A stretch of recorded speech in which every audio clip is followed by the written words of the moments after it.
কবি আব্দুল মান্নান সৈয়দ আমাদের নবী হজরত মোহাম্মদ সাল্লাল্লাহু আলাইহি সাল্লামকে নিয়ে 4টা কবিতা লিখছেন। কবিতা 4টা এখন আমি পড়ব। আবির্ভাব।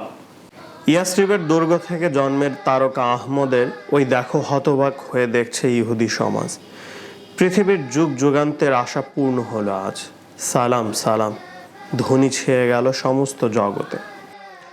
শতাব্দীর প্রজ্বলিত অগ্নিকুণ্ড হলো নির্বাপিত, আলোকিত হয়ে উঠল সিরিয়ার প্রাসাদ মণ্ডলী। জমিন আসমান সব নত হয়ে লিখল গীতাঞ্জলি। পারস্যের প্রাসাদের 14 চূড়া ভূতল লুণ্ঠিত।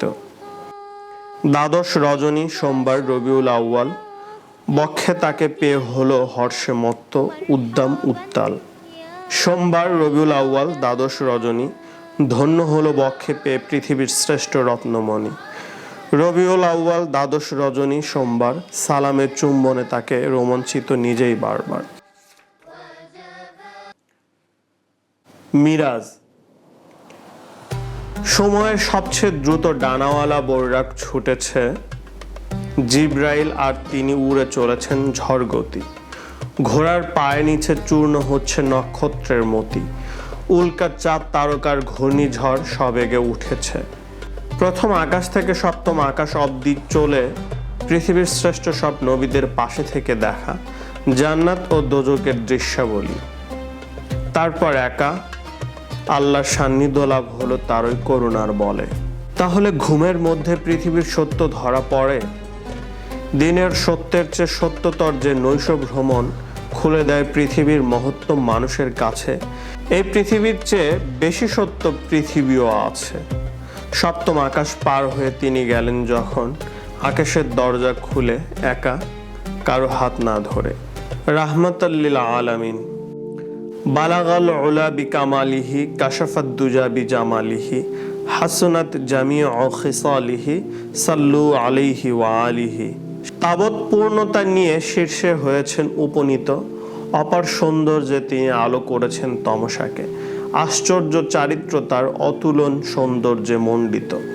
সমস্ত সুন্দর তুমি, দীর্ঘ দেহ, সুগঠিত কাঁধ, বর্ণ সাদা রক্তি মাফ, স্মিত হাসি লেগে আছে ঠোঁটে, কালো চুল, নীল চোখ, জ্যোতি খেলে অগাধ অবাধ।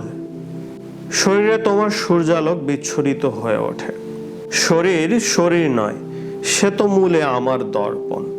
তোমার দীর্ঘ বাহু চরাচরে ব্যাপ্ত হয়ে যায়, তোমার নীলিম চোখ হয়ে ওঠে বিশাল গগন। চরাচর ছেয়ে যায় অলৌকিক আত্মার আভায়। আকাশের সূর্য কারো সাধ্য আছে ঢেকে রাখতে পারে? চাঁদের আলোকে কারো সাধ্য আছে রাখবে থামিয়ে?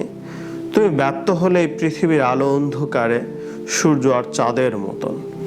1400 বছর গিয়ে জ্বলবে আরো শত শতাব্দীতে দ্বিতীয় সূর্যের মতো, দ্বিতীয় চাঁদের মতো, প্রতি রাত্রে হবে বিকশিত। তিরোভাব। ছিলাম ঝর্ণার পাশে, কণ্ঠ শুষ্ক তৃষ্ণায় এখন, কেননা সমস্ত জ্ঞান সব দয়া সহিষ্ণুতা মাটির অনেক নিচে চলে গেছে।